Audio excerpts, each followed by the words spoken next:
Oz Central reported that the Democrats and their media mouthpieces revealed themselves explicitly in the days before thumbs down when they misread a couple of procedural votes and believed McCain would repeal Obamacare.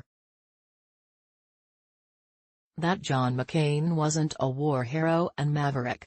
He was a warmonger and fat cat who cared nothing for the poor. He had his solid gold health plan. The poor could take an aspirin. Here's how New York Times columnist Paul Krugman put it: can we take a moment to consider the awfulness of Senator John McCain? In case you haven't been following the story, what has been going on in the Senate these past few days is one of the most shameful episodes in that body's history. James Fallows wrote in The Atlantic that McCain would be remembered for steering American politics down the path that led to Donald Trump by choosing Sarah Palin as his running mate.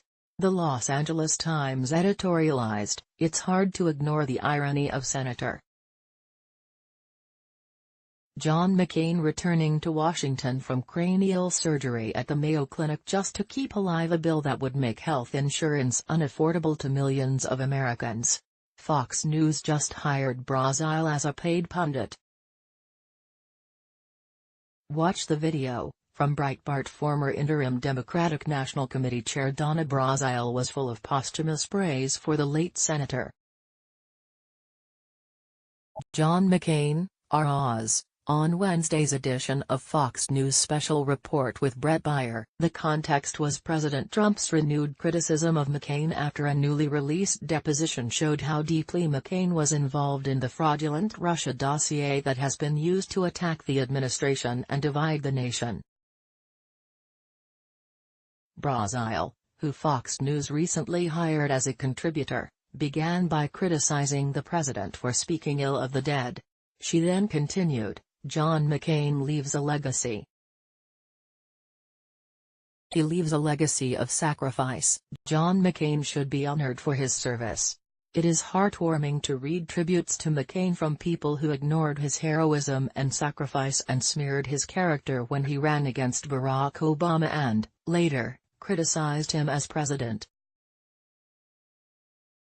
In 2014, for example, Brazile tweeted a hit piece on McCain, "The Vacant Soul of Senator John McCain." She added, "Interesting article. Interesting article. The Vacant Soul of Senator John McCain." http://t.co/mo4p9c0viec, Donna Brazile, at Donna Brazile. June 3, 2014. The article was a response to McCain's criticism of Obama for the Bo Bergdahl prisoner swap, in which the U.S. freed 5 major Taliban terrorists from Guantanamo Bay. McCain, a prisoner of war himself in Vietnam for 5.5 years, nevertheless criticized the deal. Bergdahl was later convicted of desertion. What Brazile called an interesting article was a mean-spirited personal attack, with lines such as, "McCain had so much sunshine blown up his ass that his colon must have looked like Cabo San Lucas." It referred to the war hero as a small boy, and accused him of handing U.S. foreign policy to corrupt spooks and crooks. When McCain was alive, and, as it happens, in the right, Brazile said he had a vacant soul. Now she is his #1 fan.